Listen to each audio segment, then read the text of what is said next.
अंकिता और विनय एक ही कॉलेज में पढ़ते थे। दोनों के एक कॉमन फ्रेंड ने उनकी मुलाकात करवाई थी। पूरा ग्रुप साथ में घूमते फिरते खाते पीते रहते थे। पर अंकिता और विनय की नजदीकियां बढ़ने लगी। देखते ही देखते उनको एक दूसरे से प्यार हो गया। अब वह दोनों अकेले वक्त बिताने लगे। भाग में घूमना, साथ में मूवी देखने जाना, साथ में पढ़ना, वे हर चीज एक साथ ही करते थे। देखते ही देखते कॉलेज खत्म हो गया और उनका मिलना भी कम हो गया। एक बार अंकिता और विनय दोनों एक समुद्र किनारे बैठे थे। अंकिता ने विनय से कहा, अब तो हमारी कॉलेज भी खत्म हो गई है, अब हम एक दूसरे के साथ वक्त कैसे बिताएंगे, और अब जल्द ही मेरे घर वाले मेरी शादी करवा देंगे। विनय ने उसका हाथ पकड़ते हुए कहा कि अंकिता, तुम चिंता मत करो, मैंने एक तो कंपनी में अप्लाई कर दिया है, बस कुछ ही दिनों में मैं अच्छी नौकरी पर लग जाऊंगा, फिर हम अपने अपने घर में बता देंगे। 2 हफ्ते बाद ही विनय को अच्छी कंपनी में नौकरी मिल गई, जैसे कि उन्होंने तय किया था। उन्होंने अपने अपने घर पे बता दिया। विनय की माँ तो मान गई, पर उसके पिताजी नहीं मान रहे थे। और यहाँ अंकिता के घर वालों ने तो साफ साफ इनकार ही कर दिया था। वह दोनों बहुत परेशान होने लगे कि अब क्या होगा, कैसे वह अपने घर वालों को मनाएंगे।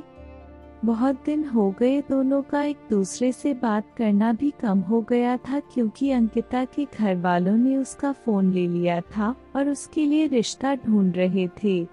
वह कभी कभी अपनी सहेली के घर जाती, तभी विनय को फोन कर पाती थी और बस हमेशा यही कहती कि विनय, तुम जल्दी ही कुछ करो वरना मेरी शादी हो जाएगी, मैं तुमसे बहुत प्यार करती हूँ, तुम्हारे बिना नहीं रह पाऊंगी। विनय भी उससे हमेशा आश्वासन देता था, पर उससे भी नहीं समझ रहा था कि वह क्या करे, कैसे अपने घर वालों को मनाए। यही सोचते सोचते वक्त बीतते जा रहा था। दोनों बहुत परेशान रहने लगे। विनय घर पे न कुछ खाता था, न ही बात करता था, बस पूरा दिन शांत शांत रहता था। यह देखकर उसकी माँ से रहा नहीं गया और उसने अपने पति को समझाया कि मुझे मेरी बेटी की खुशी से बढ़कर कुछ नहीं है। अब अगर उसकी शादी होगी तो अंकिता से ही होगी, आप कल ही उसके घर जाके उसके माँ बाप से बात करो।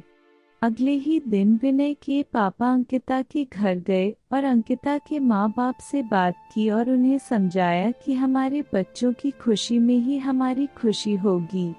मेरा बेटा एक अच्छी कंपनी में काम करता है और उसकी तनख्वाह भी अच्छी है, वह आपकी बेटी को खुश रखेगा।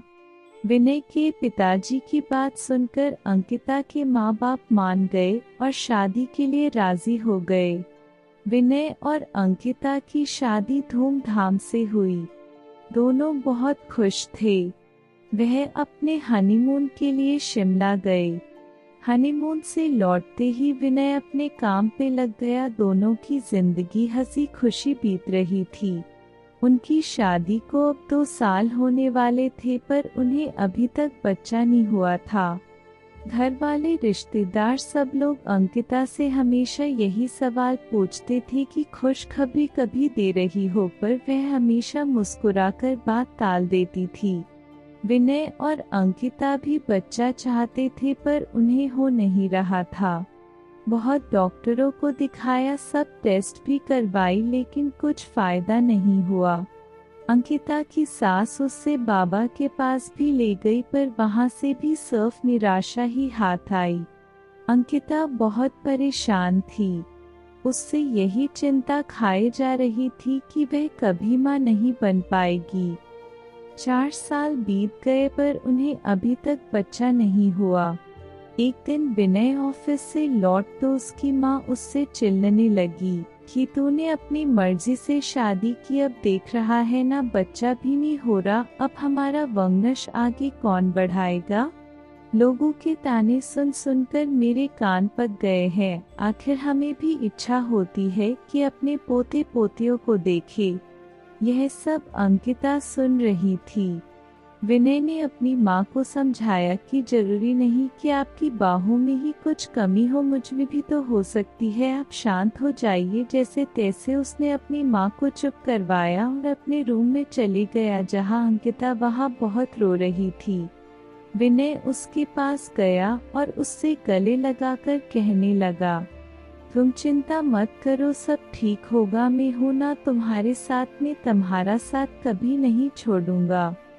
और माँ की बात का बुरा मत मानो, वो ऐसे ही कहते हैं, गुस्से में जाने दो, खाना लगा दो, हम साथ में खाते हैं। अंकिता थोड़ा शांत हुई और खाना लेकर आई। दोनों ने साथ में खाना खाया और सोने लगे। पूरी रात अंकिता यही सोचती रही कि कैसे औरत हूँ मैं जो अपने पति को बच्चा भी नहीं दे पा रही, अपना वंश को आगे नहीं बढ़ा पा रही, कितनी बदनसीब हूँ मैं। वह पूरी रात नहीं सोई और बस रोए जा रही थी। सुबह हुई, सब अपने अपने काम में लग गए।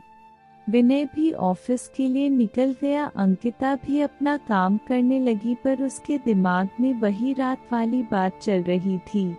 पूरा दिन यही सोचती रही। रात को जब विनय घर आया तो अंकिता ने उससे खाना दिया और वह दोनों अपने कमरे में सोने की तैयारी कर रहे थे कि तब अचानक अंकिता ने विनय से कहा कि क्यों ना हम एक बच्चा गोद ले ले, अब हमें तो बच्चा नहीं हो रहा, क्यों ना हम किसी बच्चे को गोद ले, उससे माँ बाप का सुख दे और हमें भी बच्चे का सुख मिल जाएगा। विनय ये बात सुनकर बहुत खुश हुआ। वह दोनों दूसरे ही दिन एक दत्तक ग्रहण संस्था गए और वहां पूरी बात बताई। दत्तक ग्रहण संस्था वालों ने कहा कि आप एक फॉर्म भर दीजिए, जैसे जैसे ही सब जांच पड़ताल हो जाएगी आपको फोन आ जाएगा। उन्होंने फॉर्म भरा और एक आशा के साथ घर लौटे कि शायद अब उनकी परेशानी दूर हो जाएगी। 6 महीने हो गए, उनको कॉल नहीं आया। विनय जब भी वहां जाता वह लोग उससे एक ही जवाब देते कि कॉल आ जाएगा, पर इंतजार की गाड़ियां बढ़ती जा रही थी।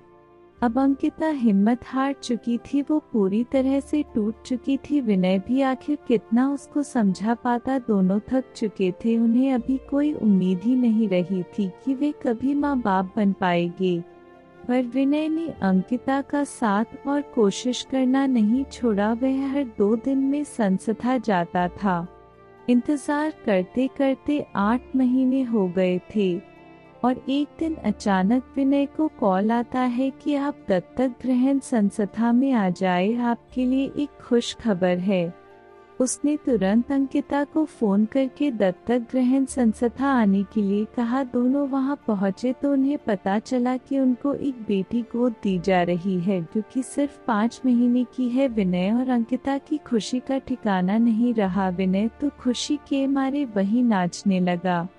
वह दोनों उस बच्ची को लेकर घर आए। विनय की माँ ने उनका पूजा की थाली से स्वागत किया। उन्होंने उसका नाम किरण रखा, जैसे वह उनकी जिंदगी में आशा की किरण हो डंडा। वह सब बहुत खुश थे, आखिर उन्हें अपनी बेटी जो मिल गई थी और वह अच्छे से खुशहाल जिंदगी जीने लगे।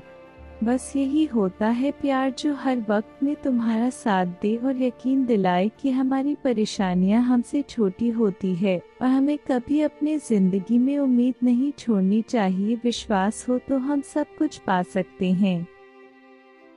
अगर ये वीडियो थोड़ी सी भी अच्छी लगे तो प्लीज वीडियो को लाइक कीजिए और चैनल को सब्सक्राइब कर दीजिए।